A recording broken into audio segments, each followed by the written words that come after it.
Good morning बच्चों। आज मैं आपको उत्पादन संभावना वक्र के बारे में बताने जा रही हूँ। उत्पादन संभावना वक्र या प्रोडक्शन पॉसिबिलिटी कर्व। इससे पहले हमने आर्थिक प्रणाली की केंद्रीय समस्याओं के बारे में जाना था। केंद्रीय समस्याएं क्या उत्पादन करना है, उत्पादन कितना करना है, उत्पादन कैसे करना है और उत्पादन का वितरण किन में करना है। जब इन समस्याओं का अध्ययन किया तो उसके साथ ही है उत्पादन संभावना वक्र, क्योंकि हम इस वक्र के द्वारा इन समस्याओं को जानने का प्रयास भी करेंगे। तो सबसे पहले उत्पादन संभावना वक्र क्या है?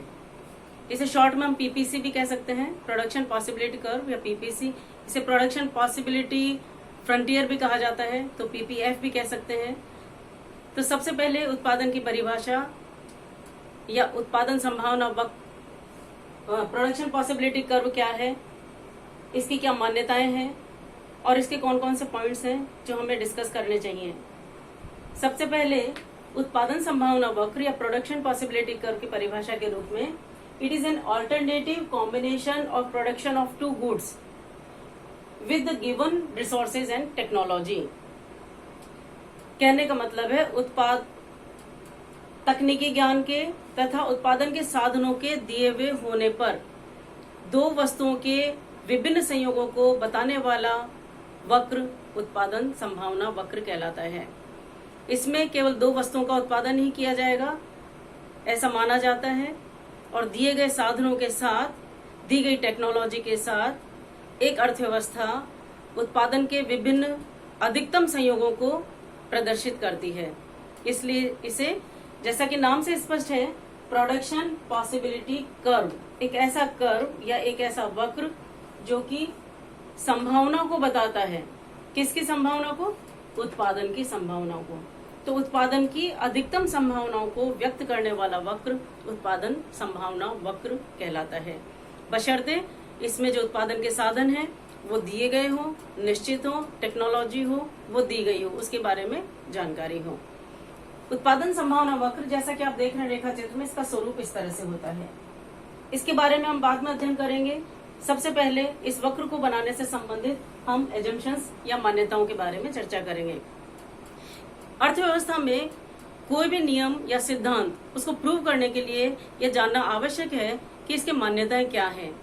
मान्यताएं, अब जैसे किसी वस्तु की कीमत बदल जाती है तो जैसे कीमत बदली वैसे उसकी मांग में परिवर्तन इमीडिएट नहीं होता, इसमें कुछ टाइम गैप होता है। तो उस टाइम गैप को भरने के हिसाब से तो हम ये कोई भी नियम या सिद्धांत प्रूव करने के लिए मान्यताएं लेते हैं। इसमें मान्यता है कि रिसोर्सेज आर गिवन, जैसा कि इसकी डेफिनेशन भी है कि गिवन रिसोर्सेज, साधनों के दिए हुए होने पर। तो पहली मान्यता है कि रिसोर्सेज आर गिवन, साधन निश्चित हैं और दिए गए हैं, इसमें कोई परिवर्तन संभव नहीं है। सेकंड मान्यता है टेक्नोलॉजी इज कांस्टेंट, जो तकनीकी ज्ञान है या प्राविधिक ज्ञान है जिसके द्वारा उत्पादन किया जाएगा वो भी कांस्टेंट है या स्थिर है। तीसरी मान्यता है इसमें केवल दो ही वस्तुओं का उत्पादन दर्शाया जा सकता है, इसीलिए उत्पादन संभावना वक्र दो वस्तुओं के उत्पादन को की अधिकतम संभावनाओं को प्रदर्शित करने वाला वक्र है। ये आप डायग्राम देख रहे हैं, रेखा चित्र देख रहे हैं, उत्पादन संभावना वक्र। हम इन दो वस्तुओं में एक एक्स गुड्स मान लेते हैं, दूसरा वाई गुड्स मान लेते हैं। एक इकोनॉमी केवल दो प्रकार की वस्तुओं का उत्पादन कर रही है, एक है गुड एक्स और दूसरा गुड वाई। गुड एक्स को अगर हम व्हीट मान लें, कोई सी भी, ये दो वस्तुएं कोई सी भी हो सकती हैं, टेक्निकल गुड्स या ये कैपिटल गुड्स हो सकती हैं, कंज्यूमर गुड्स हो सकती हैं, लग्जरी गुड्स हो सकती हैं, नेसेसरी गुड्स हो सकती हैं। तो केवल उदाहरण के लिए हम ये मान के चलें, एक अर्थव्यवस्था अपने दिए गए संपूर्ण साधनों को उनकी पूर्ण कार्यकुशलता के साथ काम में लेते हुए, उन तकनीकी ज्ञान को पूरा काम में लेते हुए केवल दो वस्तुओं का उत्पादन कर रही है, और वो दो वस्तुएं एक्स मान लीजिए व्हीट है, गेहूं है, और वाई मान लीजिए क्लॉथ है। तो सभी साधनों को एकत्रित करके एक इकोनॉमी दो वस्तुओं का उत्पादन कर रही है, एक व्हीट है और दूसरा क्लोथ्स है।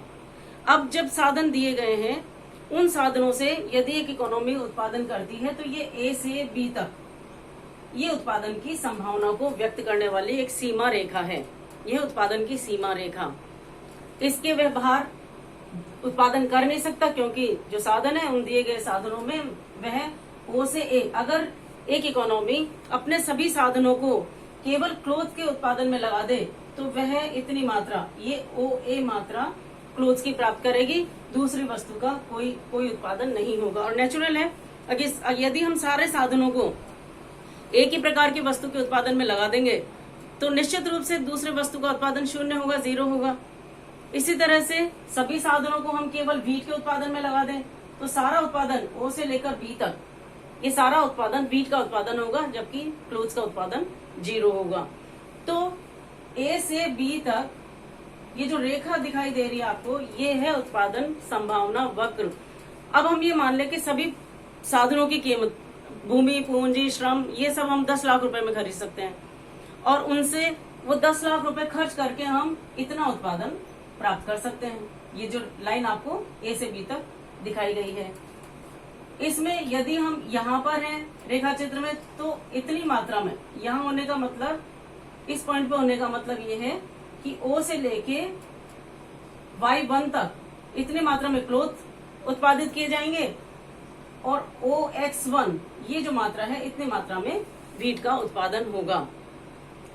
इस प्रकार इस उत्पादन संभावना वक्र के विभिन्न बिंदु ए है, बी है, बी है, ये सभी उत्पादक के टोटल जो 10 लाख रुपीज है, इसको खर्च करने पर ये वस्तुएं हमें प्राप्त हो सकती हैं, जो कि इनकी उत्पादन की संभावना को व्यक्त किया गया है। यदि इकोनॉमी को अपनी आवश्यकता अनुसार वीट का उत्पादन बढ़ाना है, ऐसी स्थिति में वीट का उत्पादन तभी बढ़ाया जा सकता है, मान लीजिए उनको इतना उत्पादन वीट का करना है, OX1, X2, तो इतना उत्पादन बढ़ाने के लिए उसे क्लोथ के उत्पादन में कमी करनी पड़ेगी।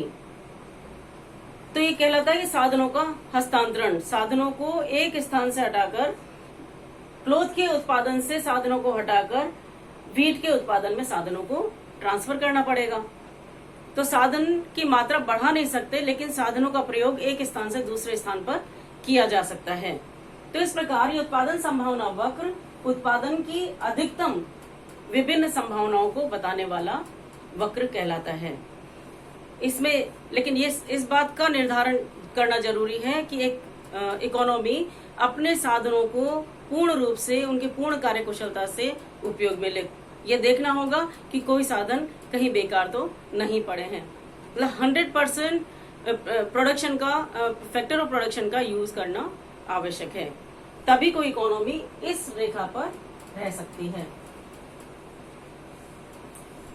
ये अभी आपको ये बताया गया कि उत्पादन संभावना वक्र क्या है। अब इसी के साथ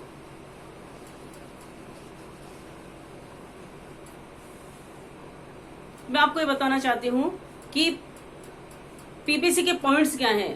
पीपीसी मैं शॉर्ट में बोल रही हूँ, उत्पादन संभावना वक्र को पीपीसी भी कह सकते हैं। तो पीपीसी के डिफरेंट पॉइंट्स क्या बताते हैं। ये उत्पादन संभावना वक्र है जिसके OX अक्ष पर X गुड्स हैं और OY अक्ष पर Y गुड्स हैं। ये कॉम्बिनेशन है।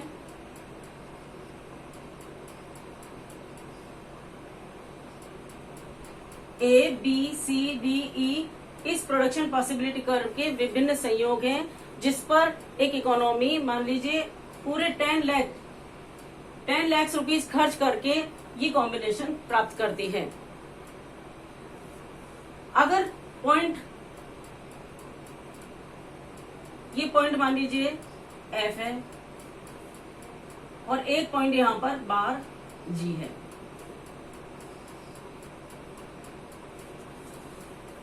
इस F पॉइंट की बात करें, F पॉइंट से मतलब है कि यहां पर अंडर यूटिलाइजेशन ऑफ रिसोर्सेज हो रहा है। अगर कोई इकोनॉमी जो कि A से E तक इस उत्पादन संभावना वक्र पर रह सकती है, इतना उत्पादन कर सकती है, लेकिन उसके बावजूद अगर वो केवल इस बिंदु पर एफ बिंदु पर है इकोनॉमी, तो इसका मतलब ये है कि वहां साधनों का पूर्ण रोजगार नहीं हो रहा है, अंडर यूटिलाइजेशन ऑफ रिसोर्सेज की स्थिति कहलाती है। क्योंकि एक तरफ तो हम कहते हैं साधन सीमित हैं और दूसरी तरफ अगर उन साधनों का पूर्ण उपयोग नहीं हो रहा है यानी साधन बेरोजगार है, तो ऐसी स्थिति में अर्थव्यवस्था की स्थिति जो है पिछड़ी हुई हो सकती है।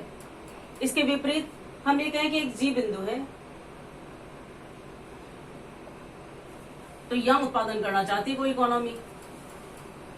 अब यहां उत्पादन करने के लिए जो दिए गए संसाधन है उस पर तो वह वहां पहुंच नहीं सकती, उसके लिए क्या करना होगा, उसे अपने संसाधनों में वृद्धि करनी पड़ेगी। अभी दी गई परिस्थिति में एक इकोनॉमी एफ बिंदु पर रहती है, तो इसका मतलब साधनों का पूर्ण उपयोग नहीं कर रही, और जी बिंदु पर जाना चाहती है, तो इसका मतलब यह है उसके लिए इम्पॉसिबल बात है, क्योंकि यह अप्राप्त संयोग का बिंदु है, बियॉन्ड द कैपेसिटी, उसकी कैपेसिटी के बाहर है। तो प्रोडक्शन पॉसिबिलिटी कर्व के ए से लेकर ई तक जो बिंदु है वह फुल्ली यूटिलाइजेशन ऑफ रिसोर्सेज कहा जाता है, यानी साधनों का पूर्ण उपयोग, उनकी पूर्ण क्षमता से उपयोग करने पर एक इकोनॉमी ए से लेकर ई बिंदु पर रहेगी, जहां पर वह कम से कम एक वस्तु, अगर केवल एक ही वस्तु का उत्पादन करती है, केवल वाई का ही करती है, तो ए बिंदु संयोग अपनाएगी, और केवल वह एक्स गुण का उत्पादन करती है तो वह ओ से लेकर ई मात्रा में एक्स वस्तु को प्राप्त करेगी, जबकि वाई वस्तु की मात्रा 0 होगी। और लेकिन साधारणतया कोई भी इकोनॉमी केवल एक ही प्रकार की वस्तुओं का उत्पादन करके अपने समाज के लोगों का हित नहीं कर सकती। ऐसा करने के लिए उन्हें दोनों प्रकार की वस्तुओं के उत्पादन के बीच चुनाव या दोनों प्रकार की वस्तुओं के संयोगों के बीच चुनाव करना होता है, ताकि वह कुछ मात्रा में एक प्रकार चाहे कैपिटल गुड्स हो सकती हैं और कुछ मात्रा में कंज्यूमर गुड्स हो सकती हैं। तो अभी आपने समझा कि उत्पादन संभावना वक्र क्या है। उत्पादन संभावना वक्र